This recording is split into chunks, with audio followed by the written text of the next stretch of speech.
Что если под пирамидами Гизы скрыта целая подземная цивилизация? Новейшее сканирование выявило 10 тысяч миль туннелей. Часть из них уходит на глубину свыше 100 метров, а некоторые камеры по размеру сопоставимы с футбольным стадионом. Египетские власти экстренно засекретили данные, но утечка уже произошла, и то, что на ней видно, меняет все. Это не теория заговора и не голливудский сценарий. Речь идет о результатах георадарного зондирования, которое провела международная группа геофизиков в 2023 году. Официальный отчет должен был выйти в открытый доступ. Вместо этого Египетское министерство древностей в течение 48 часов отозвало все публикации и запретило ученым давать комментарии и один из исследователей успел передать копию данных коллегам в Праге до того, как его оборудование конфисковали прямо в Каирском аэропорту. То, что скрывается под плато Гиза, оказалось настолько масштабным, что поставило под сомнение все, что мы знали о древней египетской цивилизации.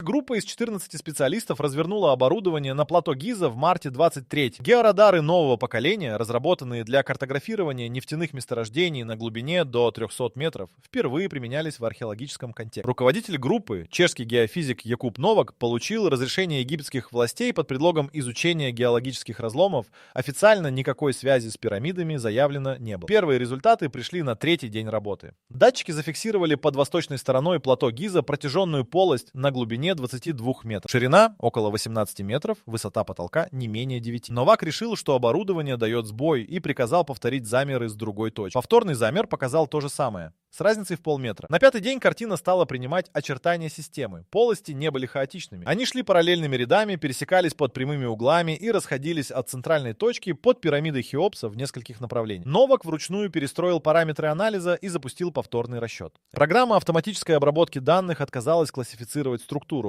Алгоритм был обучен на природных геологических образованиях и не имел шаблонов для объектов такой правильной геометрии на такой глубине. Результат появился через 6 часов. Система туннелей общей протяженностью не менее 16 тысяч километров. Для сравнения, это почти 40% длины экватора Земли. Часть туннелей уходила за пределы плато Гиза в направлении Саккары и дальше на юг. Отдельные ветки разворачивались в сторону Средиземного моря на севере. На 8-й день один из сенсоров зафиксировал аномалию, которую команда поначалу приняла за технический артефакт. На глубине 112 метров под пирамидой Хефрена прибор показал пустоту с горизонтальным размером около 180 метров. Это соответствует размеру стандартного футбольного поля. Высота полости около 30 метров. Стены давали характерный отклик, совпадающий с сигнатурой обработанного гранита, а не природного известняка, из которого сложено плато. Ответ пришел на следующий день. Методология верна, данные корректны. Новак немедленно отправил зашифрованное сообщение коллегам в Прагу с просьбой перепроверить методологию расчета. К этому моменту один из младших членов группы, египетский геолог Тарек Мансур,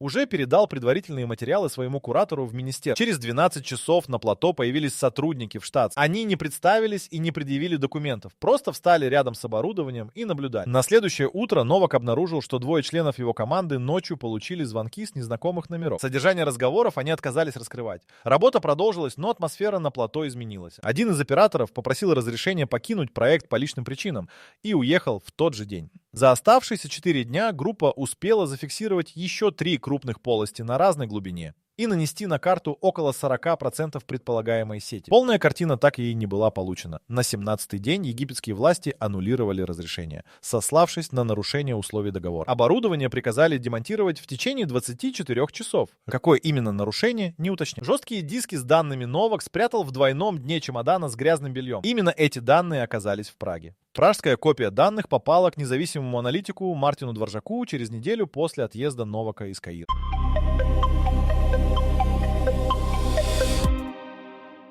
Дворжак специализировался на обработке сейсмических данных для горнодобывающих компаний и не имел никакого отношения к египтологии. Именно поэтому Новак выбрал его. Человек без академических предубеждений, способный смотреть на цифры без заранее сформированных выводов. Дворжак потратил 9 дней на первичный анализ. На 10-й позвонил Новаку и сказал одну фразу. Якуб — это не туннели, это город. Дворжак выделил несколько типов полостей, принципиально отличающихся по форме и размеру. Структура, зафиксированная георадарами, имела слишком четкую внутреннюю логику для простой системы системы ходов. Первый тип – узкие коридоры шириной от 2 до 4 метров, идущие строго по сторонам света. Второй – прямоугольные камеры площадью от 100 до 800 квадратных метров, расположенные на пересечениях коридоров. Третий – огромные овальные залы, которые встречались реже всего и концентрировались в 3 точках подплат. Общая протяженность коридоров первого типа составила по предварительным расчетам около 16 тысяч километров. Именно это число фигурировало в первоначальном отчете Новака. Но Дворжак пересчитал с учетом зон, которые георадар не успел покрыть полностью. Экстраполяция давала цифру от 25 до 30 тысяч километров. Для понимания масштаба, вся московская подземка имеет длину около 400 километров. Здесь речь шла о системе в 75 раз больше. Глубина залегания варьировалась от 8 до 140 метров. Причем более глубокие структуры оказались крупнее и лучше сохранить. Это противоречило бы любой естественной геологической логике. Природные полости на большей глубине обычно меньше из-за давления породы. Здесь все было наоборот. Дворжак интерпретировал это как свидетельство искусственного укрепления стен на нижних уровнях. 3 овальных зала, выделенных отдельно, располагались строго под 3 пирамидами Гизы, под Хеопсом, Хефреном и Микерином. Каждый зал находился точно по центру основания соответствующей пирамиды. Случайное совпадение такой точности исключалось математически. Вероятность случайного совпадения для 3 точек одновременно составляла менее 0,1%. Зал под Хеопсом оказался наибольшим. Его горизонтальные размеры 190 на 210 метров, высота около 35 метров. Внутри зала датчики зафиксировали несколько отдельных объектов. Плотных структур, дающих сигнал, характерный для камня высокой плотности. Расположены они были не хаотично, а в виде правильного прямоугольника, ориентированного по той же оси, что и сама пирамида над ними. Дворжак отправил Новаку итоговый документ на 42 страницах. В заключении он написал прямо: структура не имеет аналогов среди всех известных подземных объектов, как природных, так и рукотворных. Возраст по косвенным геологическим признакам не менее 10 тысяч лет, что на 6 тысяч лет старше официально признанного возраста самих пирамид. Если датировка верна, строители туннелей существовали задолго до того, что египтология считает началом египетской цивилизации. Новак опубликовал краткую версию отчета на немецком научном портале в конце апреля 23. Статья продержалась в открытом доступе 31 час, затем была удалена. Редакция портала сослалась на процедурные нарушения при подаче материала. Новак утверждает, что никаких нарушений не было и что редактор портала лично извинился перед ним по телефону, не объяснив причин удаления. Египетское министерство древности отреагировало на утечку данных в течение 72 часов.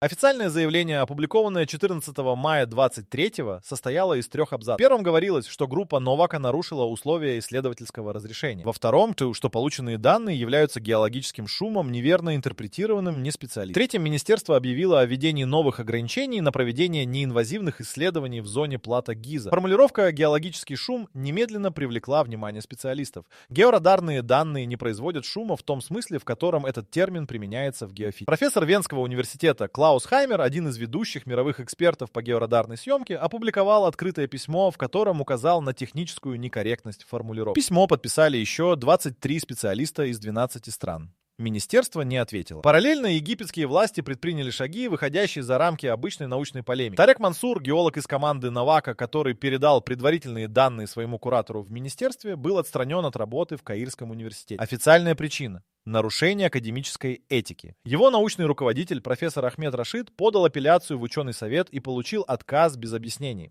Рашид заявил журналистам, что впервые за 30 лет преподавание видит отстранение сотрудника без единого документального основания. 2 других египетских членов группы, оба аспиранты Каирского университета, в течение месяца после событий покинули страну. Один уехал в Германию, другой в Канаду.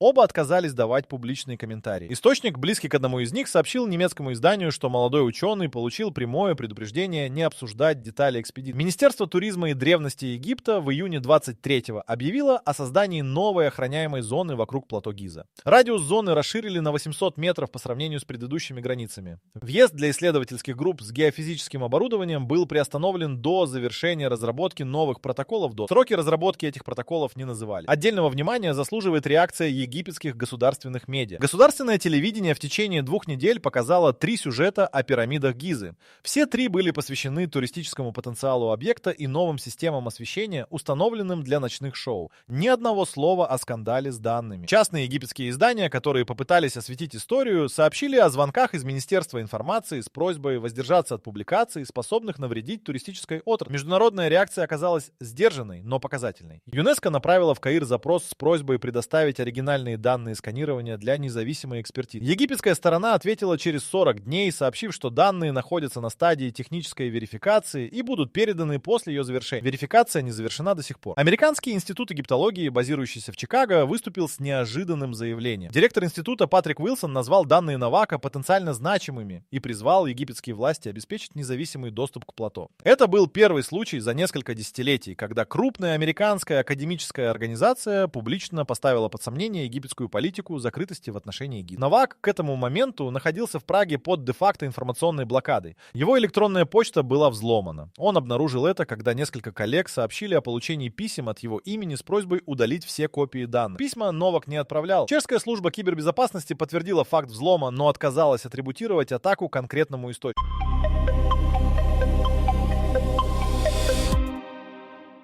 Дворжак передал полный массив данных 3 независимым геофизикам в разных странах.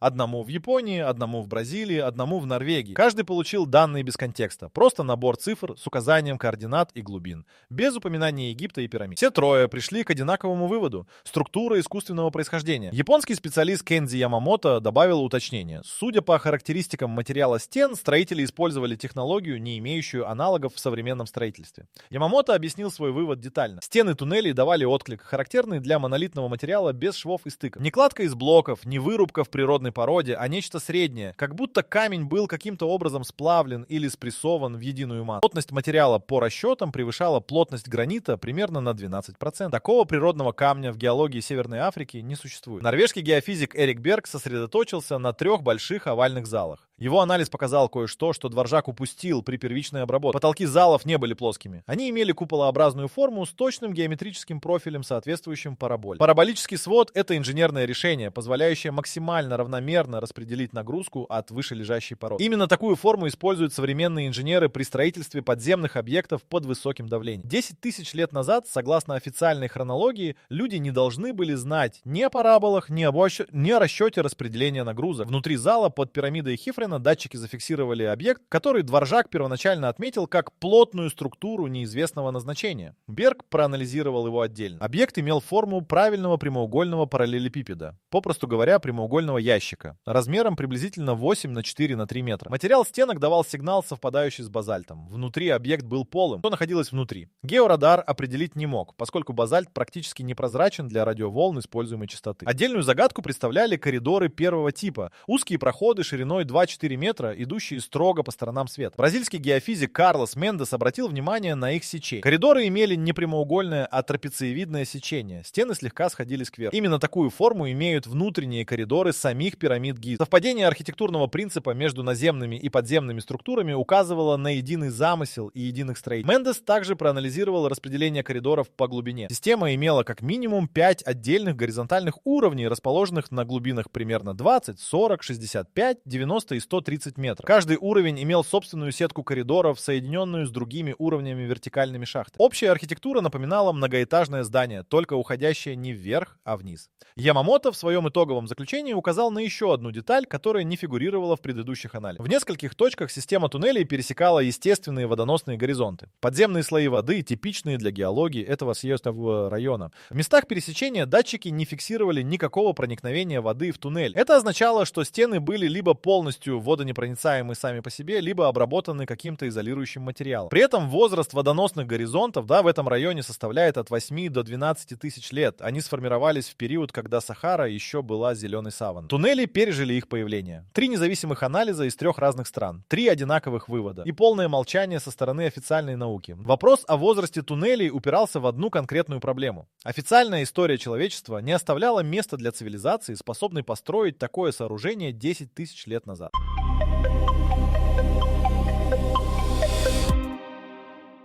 В 9 тысячелетии до нашей эры люди на Ближнем Востоке только начинали переходить от охоты к земледелию. Первые постоянные поселения появились позже. Никаких письменных источников, никаких металлических инструментов, никакой организованной архитектуры, согласно общепринятой хронологии. Но геологические данные указывали именно на этот период. Дворжак обратился к палеоклиматологу Андреа Феррари из Болонского университета с просьбой оценить один конкретный аспект. Когда последний раз уровень грунтовых вод в районе Гизы был достаточно низким, чтобы строительство на глубине 130 метров было было технически возможным без постоянной откачки воды? Феррари ответила через 2 недели. Такой период приходился на промежуток между 12 и 8 тысячами лет назад, когда климат региона был значительно суше, чем сегодня. Это совпадало с данными Ямамото о водоносных горизонтах. Туннели строили до того, как эти горизонты сформировались, то есть до 8 тысяч лет назад. Нижняя граница, 12 тысяч лет назад, совпадала с концом последнего ледникового периода. 12 тысяч лет назад на Земле произошло несколько событий одновременно. Резко изменился климат. Уровень мирового океана поднялся на 120 метров в результате таяния ледников. Многие прибрежные территории ушли под воду. И именно в этот период в мифологиях десятков несвязанных между собой культур по всему миру появляются истории о глобальном потопе и о цивилизации, которая существовала до него и была уничтожена. Геолог Роберт Шох из Бостонского университета изучал следы водной эрозии на Сфинксе с 90-х годов прошлого века. Его вывод, неоднократно опубликованный и столь же неоднократно отвергнутый египтологами, характер эрозии на теле Сфинкса соответствует длительному воздействию обильных дождей, которые в районе Гизы шли только до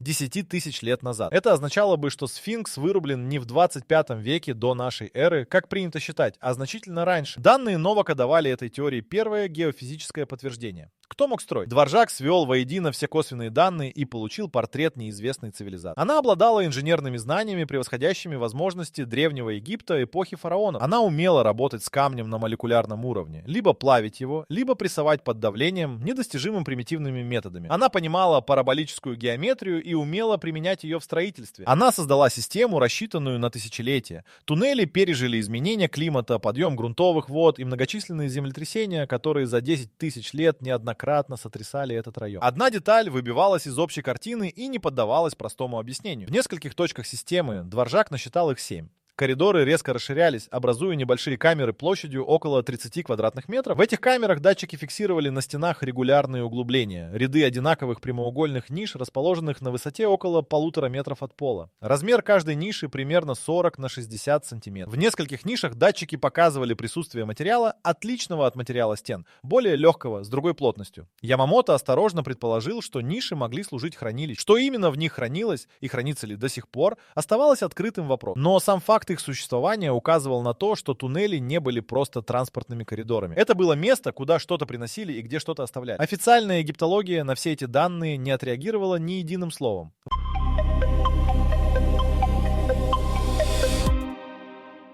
Запрос ЮНЕСКО на независимую экспертизу завис без ответа на 4 месяца. В сентябре 23-го египетская сторона наконец прислала официальный отклик. Пакет документов объемом 218 страниц. Дворжак получил копию через источник в европейском отделении организации и потратил 3 дня на его изучение. Вывод был однозначным. В пакете не было ни одной страницы оригинальных данных сканирования. Только административная переписка, копии разрешительных документов и юридическое заключение о нарушениях группой Новака условий работы на объекте. Параллельно выяснилось, что египетское правительство в июле 23-го заключило контракт с китайской государственной геологической компанией на проведение инфраструктурного обследования плато Гиза. Стоимость контракта $47 миллионов. Официальная цель – оценка устойчивости грунта в связи с планами расширения туристической инфраструктуры. Китайская компания специализировалась на подземном строительстве и имела опыт работы с засекреченными военными объектами. Ни один независимый наблюдатель к этим работам допущен не был. Периметр оцепления вокруг зоны работ составил 1,5 километра. Значительно больше, чем требовалось бы для обычного геологического обследования. Местные жители, работавшие гидами у пирамид, сообщали о круглосуточном дежурстве охраны и о технике, которая работала по ночам. Один из гидов снял видео на телефон, на записи были видны буровые установки и несколько грузовиков с закрытыми кузовами. Видео набрало 3 миллиона просмотров за 2 суток, после чего аккаунт был заблокирован. Новак к этому моменту получил предложение от 2 американских университетов, Стэнфорда и Чикагского, выступить с закрытыми лекциями для академической аудитории. Оба приглашения были отозваны в течение недели после отправки. Представитель Стэнфорда сообщил по телефону, что обстоятельства изменились,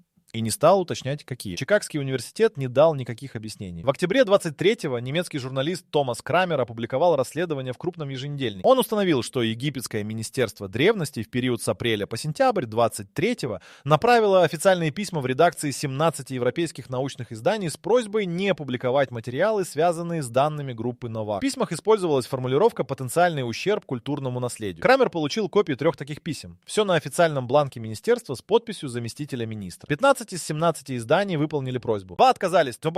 Небольшой австрийский геофизический журнал и польское независимое научное издание. Австрийский журнал опубликовал технический разбор данных Ямамото. Польское издание интервью снова. Оба материала вышли в ноябре 23-го и существуют в открытом доступе по сей день, хотя ни разу не были процитированы ни одним крупным международным изданием. Тарек Мансур, египетский геолог, отстраненный от работы в Каирском университете, дал единственное интервью. Анонимное египетскому иммигрантскому изданию в Лондоне. Он сообщил, что в день, когда группа Новака получила первые результаты сканирования, он немедленно доложил своему куратору в министерство. Куратор приехал на плато лично, через 4 часа после звонка. Мансур описал его реакцию одним словом — испуг. Ни удивление, ни скептицизм, ни профессиональный интерес. Испуг человека, который увидел то, чего боялся увидеть, и, возможно, уже подозревал о существовании. Это интервью содержало одну деталь, которая не фигурировала нигде раньше. Куратор министерства, стоя над распечаткой данных сканирования, сказал Мансуру тихо, почти про себя: значит, Херодот был прав. Мансур не понял тогда, что это означало. Позже, уже в Лондоне, он нашел нужный фрагмент. Херодот, древнегреческий историк, посетивший Египет около 2400 лет назад, записал рассказы местных жрецов о подземных залах под пирамидами. Залах, которые жрецы называли хранилищами знаний первых богов. Египтологи всегда считали это мифом.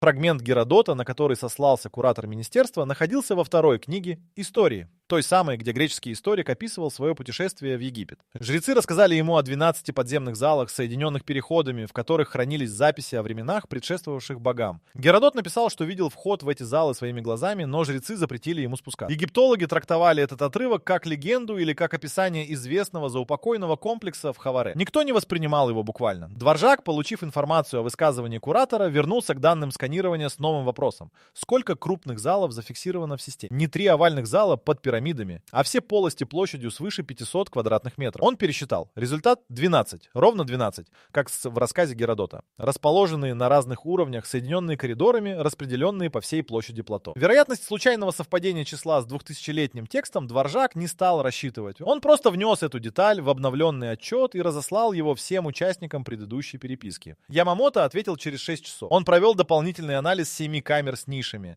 Тех самых, где датчики фиксировали материал с отличной от стен плотностью. Новый расчет дал неожиданный результат. Материал в нишах имел органическое происхождение. Его сигнатура совпадала с сигнатурой высококонцентрированного углерода в твердой форме. Проще говоря, в нишах находились предметы, изготовленные из органического материала, подвергшегося экстремальному давлению или температуре. Что именно? Папирус, дерево, кость или нечто другое, по данным георадара, определить было невозможно. Но они существовали. И, судя по плотности сигнала, они сохранились. Хранилище знаний. Именно так жрецы описывали эти залы Геродота. В декабре 23-го произошло событие, которое переломило всю историю. Источник внутри египетского министерства древностей передал Крамеру, немецкому журналисту, один документ. Внутренняя служебная записка, датированная маем 23-го, за 3 дня до официального заявления министерства о геологическом шуме. Записка была адресована министру от руководителя специального технического отдела. В ней говорилось следующее: данные группы Новака верифицированы внутренними специалистами министерства и признаны достоверны. Структуры реальны. Рекомендовано немедленное засекречивание всех материалов и введение режима ограниченного доступа к объектам. Министерство знало, с первого дня знало, что данные верны,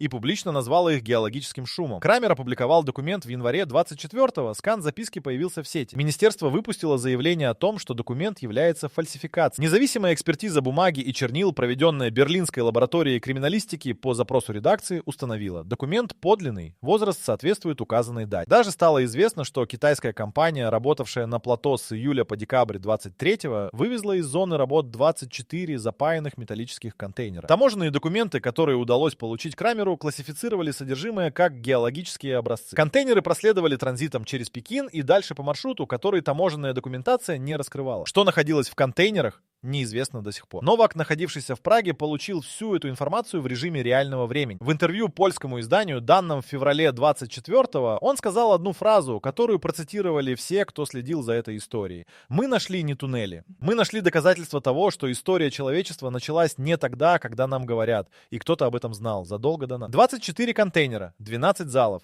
30 тысяч километров туннелей и служебная записка, которая доказывала, все это не открытие, это подтверждение того, что уже было известно тем, кто держит ключи от плато Гиза. К марту 24-го история вышла за пределы узкого круга ученых и журналистов.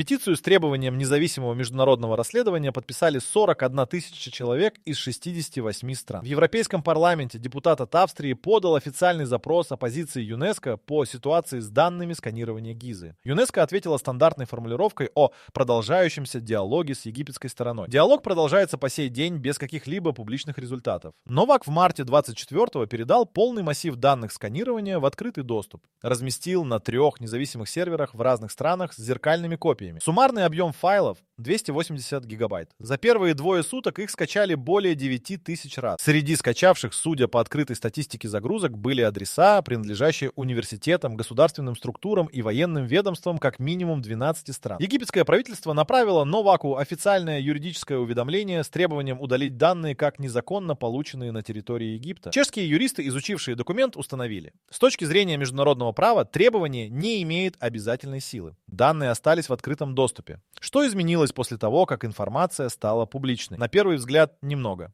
Пирамиды Гизы по-прежнему стоят. Туристы по-прежнему фотографируются у их подножия. Официальная египтология по-прежнему датирует их строительство 26 веком до нашей эры и не признает никаких подземных структур. Плато по-прежнему закрыто для независимых геофизических исследований. Но кое-что изменилось необратимо. Данные существуют. 280 гигабайт цифр, которые невозможно объявить несуществующими. 3 независимых анализа из 3 стран с одинаковым выводом. Внутренняя записка министерства, подлинность которой подтверждена криминалистической экспертизой. И фраза куратора министерства, который, увидев распечатку данных, вспомнил Геродота, историка, умершего 2400 лет назад, который видел вход в эти залы своими глазами. Вернемся к вопросу, с которого все начиналось. Что скрыто под пирамидами Гизы? Данные сканирования дают конкретный ответ. Система из 30 тысяч километров туннелей, 12 крупных залов, 5 подземных уровней и как минимум 7 камер с нишами, в которых сохранились органические объекты возрастом не менее 8 тысяч лет. Построено это все было цивилизацией, о существовании которой официальная наука не имеет никаких сведений. И, судя по действиям египетских властей, не торопится их получить. Один факт остается самым важным во всей этой истории. Не масштаб туннелей, не возраст структур, не 24 контейнера, вывезенных китайской компанией в неизвестном направлении. Самое важное, служебная записка от мая 23 года. Документ, который доказывает, кто-то уже знал о существовании этих структур до того, как группа Новака провела сканирование. Знал